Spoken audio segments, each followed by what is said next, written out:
¿Por qué se reúne el gobierno con los integrantes del Movadef y después cuando uno va a averiguar resulta que no entró como del Movadef, sino entró como si perteneciera a otra organización?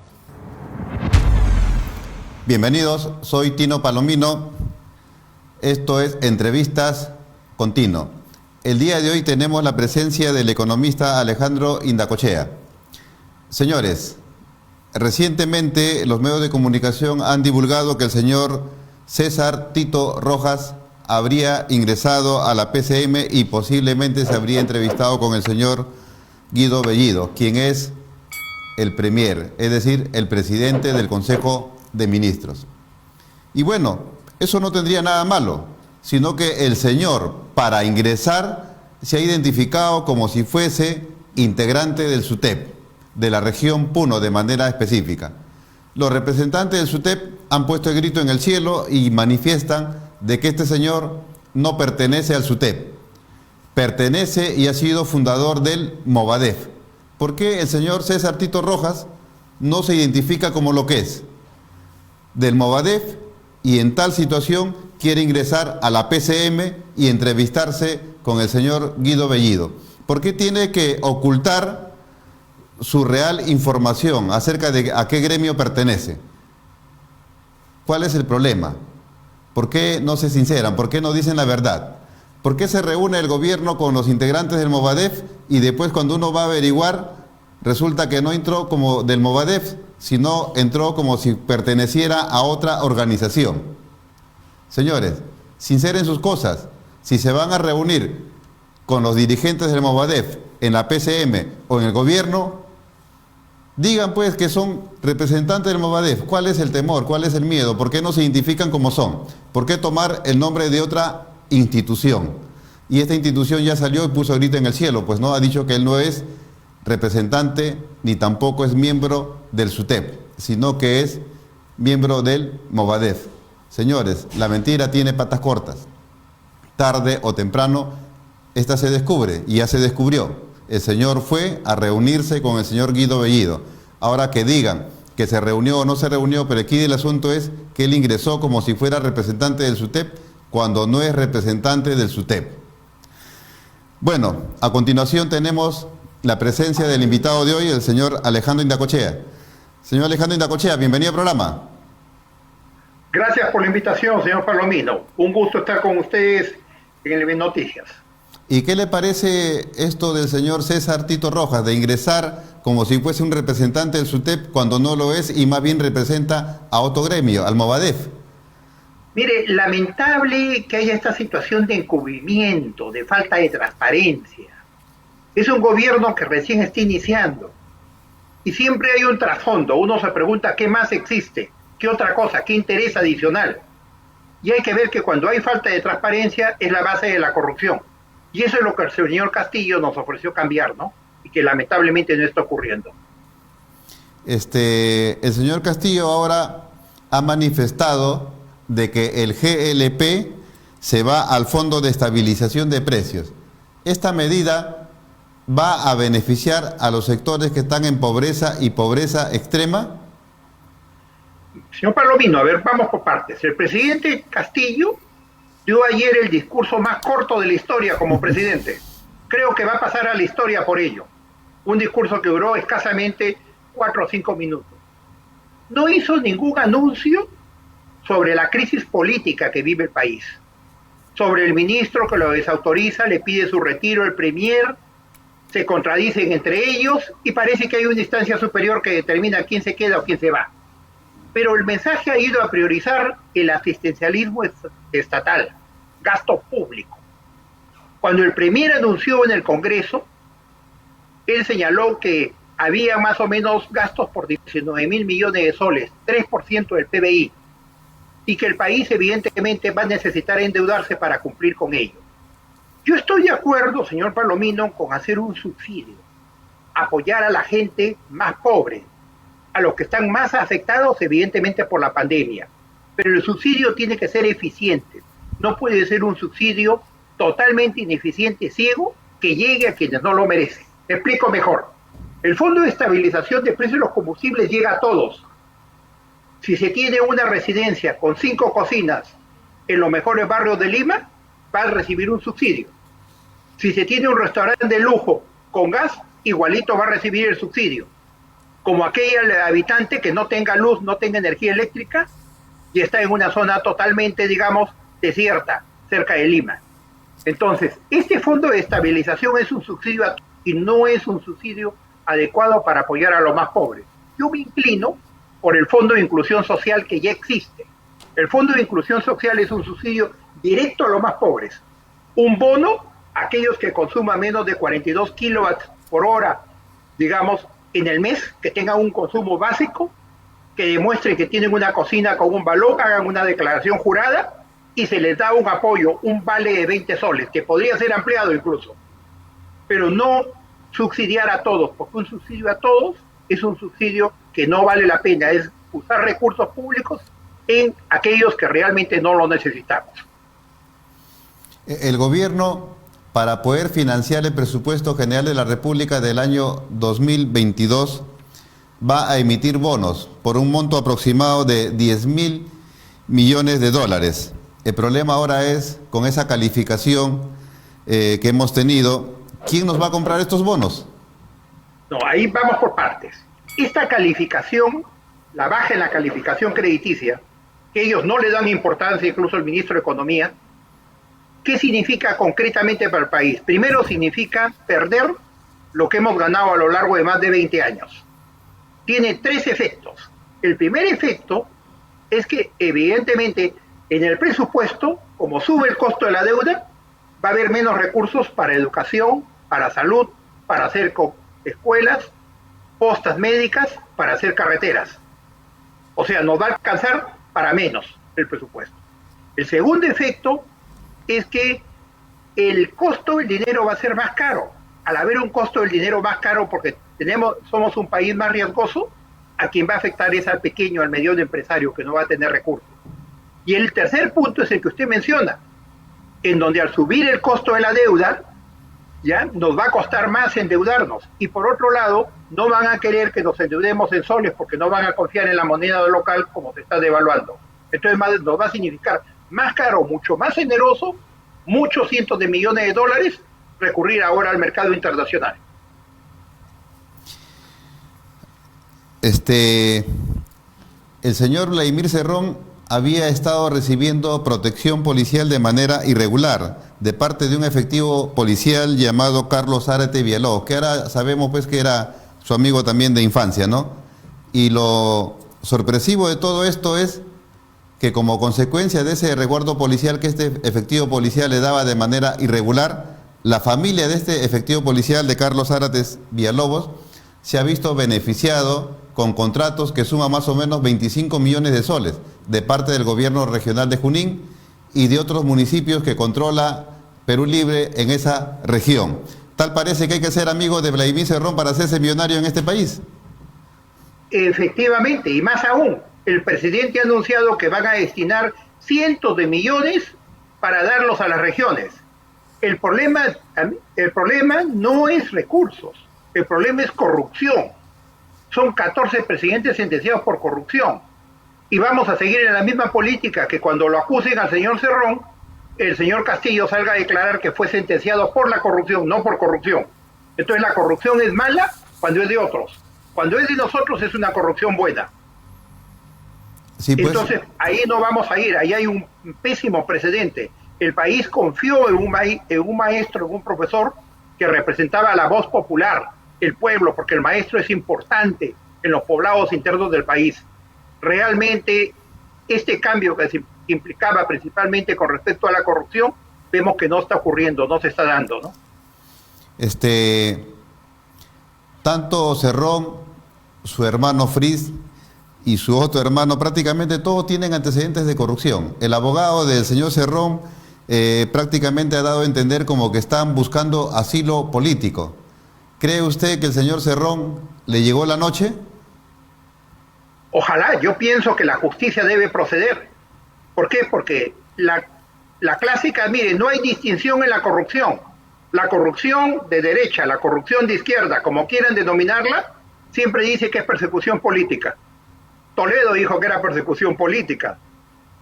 ¿Ya? Y acá vemos lo mismo, persecución política siempre, lo que señala el señor Cerrón. Evidentemente acá tenemos que replantear las cosas que estamos haciendo como país. Es un pésimo precedente que le estamos dando a la población, un gobierno que recién inicia dar esos contrastes. Felizmente ya ha habido el allanamiento al local de Perú Libre, ¿no? Donde se ha puesto en evidencia, pues, ¿no? Los recursos, dólares, mujeres que visitan al presidente del gobierno regional. Uno no tiene por qué intrometerse en la vida personal, ¿no? Pero se están mezclando recursos ilícitos con posiciones, digamos, personales, usos no correctos, usos no adecuados, ¿no? De los recursos del país. Y con esa cantaleta que dice el señor Castillo, de que su socio, el señor Vladimir Cerrón, no ha sido condenado por corrupción, sino que más bien la corrupción lo ha condenado. ¿Ese mensaje del señor Castillo evidencia que él va a luchar contra la corrupción o más bien la va a encubrir? Bueno, por lo visto le está encubriendo, ¿no? Porque uno peca por error o por omisión. Acá va a ser claramente por omisión, porque es evidente, está pasando de él, delante de él la corrupción. Algo que yo esté involucrado en la corrupción. Entonces, cuando uno es cómplice en la corrupción, no es fácil salir, ¿no? No quiero pensar eso, ¿no? Que los recursos, como se señala, han llegado para financiar la campaña y evidentemente esos recursos también ilícitos que lo comprometen, ¿no? De repente no estamos pensando en que es un rehén del señor Cerrón, sino son muy buenos socios. Sí, pues con lo que dice da a entender pues, que la jueza que lo condenó a Vladimir Cerrón, prácticamente ella es la corrupta. O sea, prácticamente ella es la que habría ordenado que se desembolse 850 millones a favor de ese consorcio altiplano. Claro, y que Toro Mocho haya coimeado, ¿no? Que ahí tendría que responder la empresa china y el gobierno chino, porque empresas chinas no existen, existen empresas del gobierno chino.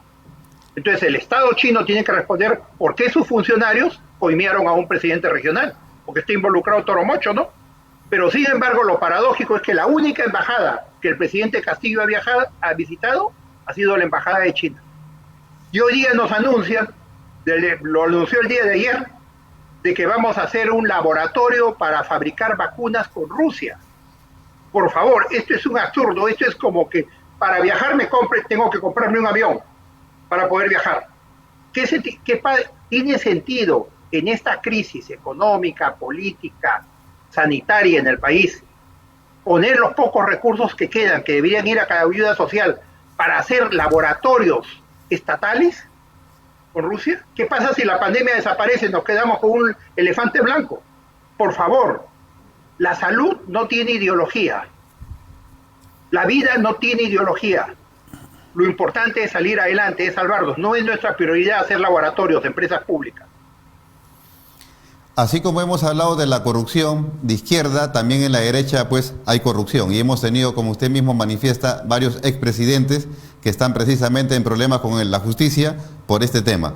En el gobierno del señor Alberto Fujimori se compraron aproximadamente 39 aviones de combates, que más o menos importaron la suma de 536 millones de dólares.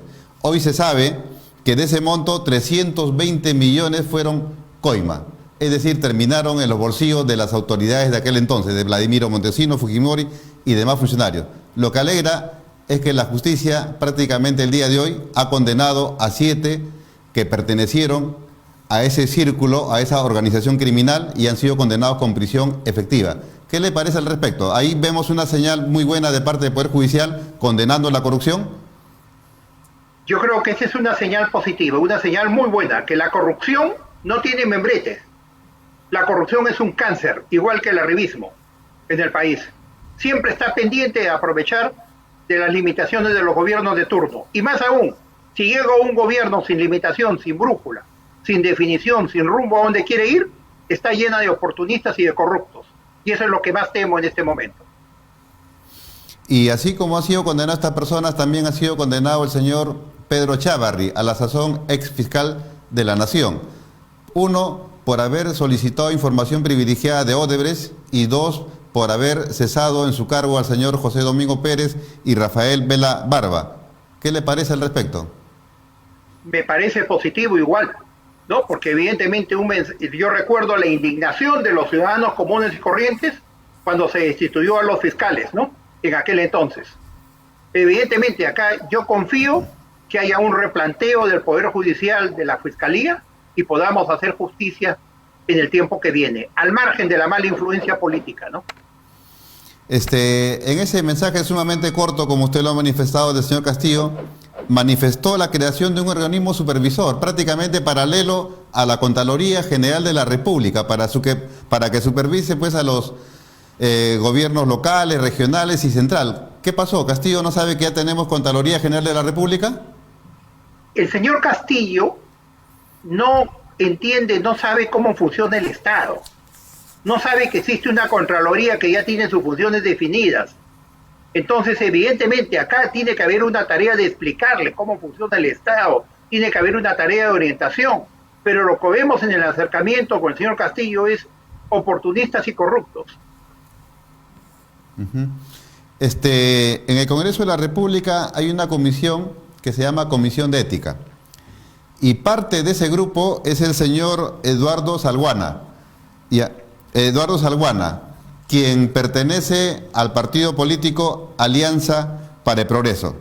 Pero resulta que este señor había sido pues sentenciado por alimentos y como no cumplió, le abrieron otro proceso penal de omisión de asistencia alimentaria y encima está procesado actualmente por peculado. ¿Cómo una persona que tiene estos antecedentes puede estar en esa comisión? Bueno, yo espero que el Congreso proceda, ¿no? De los correctivos del caso, ¿no? Ante una situación así. Sí. Así como todos los grupos de izquierda de América Latina, sean socialistas, comunistas o caviares, están unidos en torno a una institución denominada el Foro de Sao Paulo.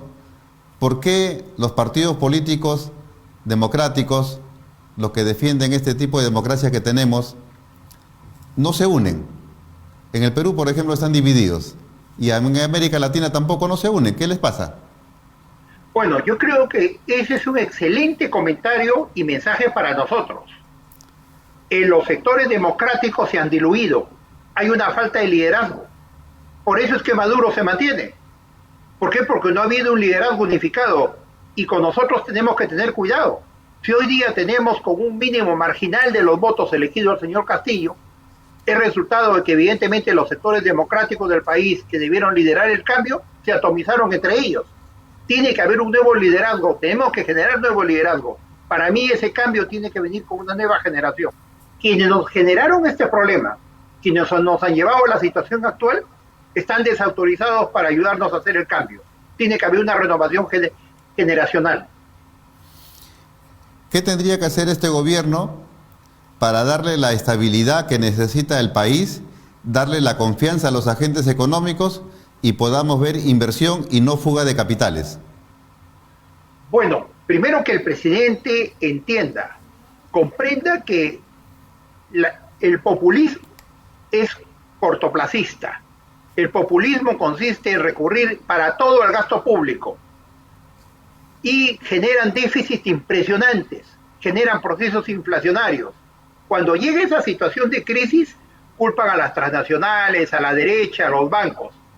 Y ahí ocurre un caos, estamos incubando un desorden a futuro. Entonces, y tiene que entender el presidente que la única manera con la cual vamos a mejorar el ingreso, generar empleo, es con crecimiento. Pero para crecer yo necesito inversión.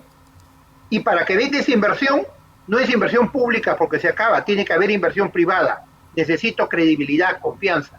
Y eso es lo que necesitamos en el país. No seguir en campaña electoral. El presidente sigue en campaña electoral. No, parece que no se ha enterado que él ya no es candidato. Sigue ofreciendo prebendas, bonos, subsidios ineficientes, que nos quitemos los zapatos para ir a debatir con él en el BRAE. No entiende que él es presidente. O sea, es un líder sindical que sale momentáneamente y sigue en una campaña permanente. Entonces necesitamos gobernabilidad, necesitamos una posición firme como país, orientación, brújula. Y eso es lo que no hay, Rubén. Se esperaba ese mensaje del presidente, pero no se esperaba uno que sea tan corto y que prácticamente sin contenido. Por ejemplo, se esperaba la remoción de algunos miembros del gabinete ministerial, incluido el presidente y el señor Iber Maraví, que por ejemplo generan desconfianza en los agentes económicos. Sin embargo, prácticamente él hizo tabla rasa de eso y va a mantener a esas personas en el gabinete. ¿Estas personas generan la confianza en los agentes económicos? Ninguna. Genera más desconfianza. Y lo que nos da como... Y hay un detalle prioritario acá. Nos genera más desconfianza y nos da a entender que el presidente no es quien define las cosas, no es quien preside. Hay una instancia superior que es la que dictamina cuándo se va el señor Bellido, cuándo se va el señor Maraví. Él no tiene la capacidad de decisión. Nos está poniendo en evidencia. Está perdiendo autoridad, está perdiendo ascendencia sobre ello. Y es el señor Cerrón quien efectivamente le hace la agenda al señor Castillo, ¿o los dos prácticamente están gobernando nuestro país? Yo creo que son socios. Yo en un momento pensé que era rehén, pero ahora estoy convencido que son socios uno con el otro, ¿no? Y ambos se necesitan y van a seguir en la misma definición, ¿no? En ese rumbo, ¿no? Para mí me queden claro, ¿no? No es... El presidente no tiene luz propia, no tiene la definición propia para gobernar, para hacer el cambio en el país. No tiene opción para dar un mensaje claro al país, sino más que todo leer documentos escritos en un prompter, un discurso muy breve de 4 minutos y retirarse. O retirar a que sigamos haciendo debates en el braille sin zapatos. No, eso no es presidir, eso no es gobierno en un país como el nuestro. Ya para ir terminando la entrevista, ¿cree usted que a los de Perú Libre, al señor Cerrón, a los Bermejos, al señor Bellido y al presidente de la República, al señor Pedro Castillo, les interesa resolver la crisis sanitaria, les interesa resolver la crisis económica, les interesa fortalecer nuestra democracia? No, allá hay un objetivo de trasfondo. Ninguno de ellos les interesa. No interesa que el Perú esté inmerso en la crisis económica, política, social, sanitaria más grave de su historia. No interesan los muertos. Lo que interesa es, evidentemente, consolidar esa república bolivariana. Esa tierra prometida que para el señor Cerrón es Cuba, ¿no? Porque lo único que conoce es Cuba, son 10 años de Cuba. Entonces, para él esa es la tierra prometida, esa es la meca a la cual nos quiere llevar. Evidentemente, en un país democrático, con una consolidación que hemos hecho en la parte económica, social, a pesar de todas las limitaciones existentes que tenemos que corregir. Pero el país no va a ceder. Estoy seguro que la población, por más que tenga un apoyo ahora efímero, se va a dar cuenta y se va a optar por un cambio. Pero lamentablemente en el Congreso de la República tenemos a unas fuerzas democráticas que parece que no perciben esta situación y están divididas, y eso favorece a los planes de ellos. Lamentablemente veo que es así. Yo no quiero pensar de que partidos camaleónicos, concretamente como es Alianza para el Progreso o como es el Partido de Acción Popular, porque estoy seguro que si el arquitecto reviviera hoy día se vuelve a morir al ver qué es Acción Popular hoy día, están en una indefinición permanente y negociando para dónde van a ir, en una o en otra dirección, ¿no? Esperemos que ellos rectifiquen por el bien del país, por la confianza que se les ha depositado, y podamos ejecutar una buena gobernabilidad en el país, ¿no? Bueno, esperemos que este gobierno lo escuche y cambien el rumbo de lo que vienen haciendo. Señor Indacochea, muchas gracias por la entrevista. Muchas gracias, señor Palomino, y de acá una invocación a que podamos superar esta situación. El Perú ha pasado épocas duras, difíciles, pero sé que vamos a poder salir adelante. Gracias nuevamente. Gracias.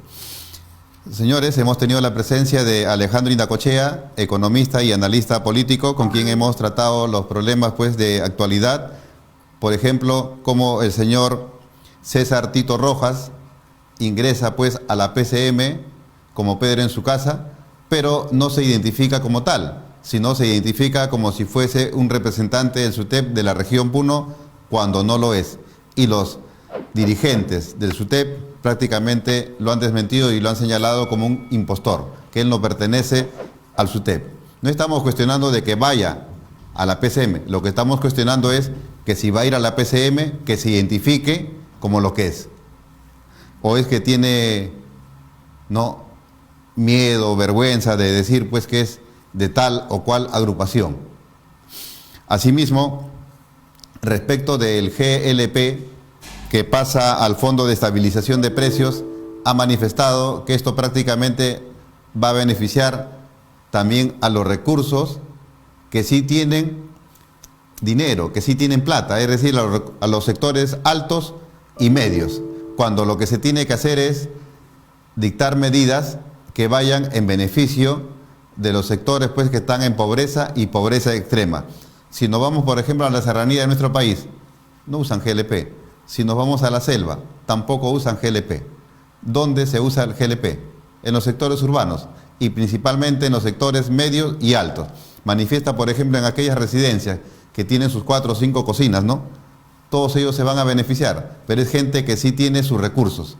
Es decir, es una medida que ha sido dada, pero no de manera razonada, no de manera pensada, pensando en solamente beneficiar a los sectores de pobreza y pobreza extrema. Prácticamente todos los peruanos vamos a financiar también a esos sectores medios y altos, porque los vehículos también usan GLP.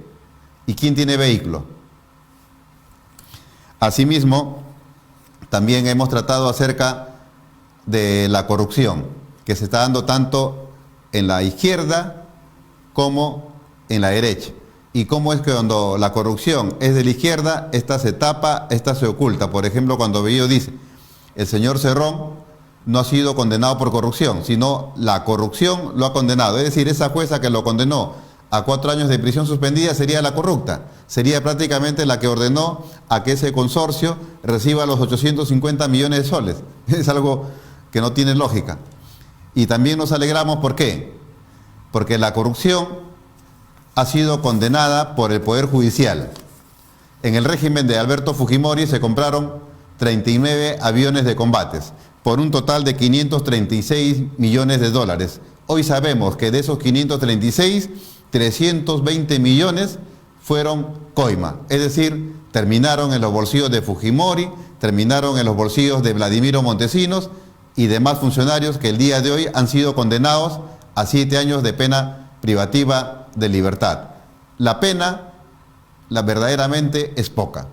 Por eso es que tenemos que modificar la legislación. Pero lo positivo es que a estos corruptos de ese régimen fujimontesinista han sido condenados por corrupción. Asimismo, también ha sido condenado en primera instancia, de seguro que va a apelar, al señor Pedro Chávarri, por haber solicitado información privilegiada de Odebrecht, no sabemos para qué, y por haber destituido de manera irregular al señor Rafael Vela Barba y José Domingo Pérez. Entonces, señores, esto es una señal alentadora. Lo otro negativo del señor Castillo es que desconoce de repente un poco la realidad de nuestro país. Ya tenemos una Contraloría General de la República, que precisamente es la que fiscaliza los gastos de los gobiernos locales, regionales y central. Y el señor Castillo salió a manifestar de que prácticamente va a crear un organismo paralelo a la Contraloría. Otro organismo para que realice la misma función, 2 organismos, más burocracia, más gasto se va, cuando lo que se tiene que hacer es fortalecer a la Contraloría General de la República para que haga su trabajo y para que se acabe con la corrupción. Bueno, señores, eso ha sido todo por hoy. Compartan este video a través de las redes sociales. Nos vemos el día de mañana en el mismo horario. Muchas gracias. Desde el domingo 12 a las 7 p.m. Destapes en el programa dominical Anticorrupción por LBTV.